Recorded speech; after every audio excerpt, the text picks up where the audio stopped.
In this video, I'm going to show you how to factory reset your AirPods to their default settings. So if you're having some kind of issue with your AirPods, maybe they're not connecting or maybe just the sound isn't coming through one of the AirPods, then what you can do is try factory resetting your AirPods, and this should solve most of the issues that you're experiencing. Now, in order to do this, we first just need to grab our AirPods case like this and make sure both of your AirPods are located inside like so. And it doesn't matter which version of AirPods you have, these steps are going to be exactly the same.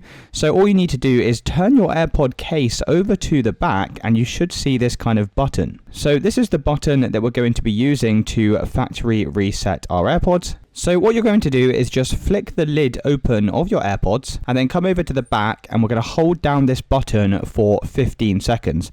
So I'm going to do this with you at the same time. So I'm just going to hold this button down for 15 seconds, and at the top here you'll notice this blinking flashing white light. Now this white light might be displayed on the front of your AirPods, but basically you just want to keep holding down this button until this white light turns into a kind of amber light. And as soon as you see this amber light, then keep holding down until it turns back into a white light. And once it turns back into a white light, you can then release this button. So once you've done that, you can then close the lid of your AirPods, and now they'll be factory reset to their default settings. So the next time you try and connect to these to your phone or to your computer, it's going to go ahead and set up the connection like it's starting from scratch. So it's as simple as that, guys. If you did find this video helpful, then let me know in the comments and I'll see you in the next one.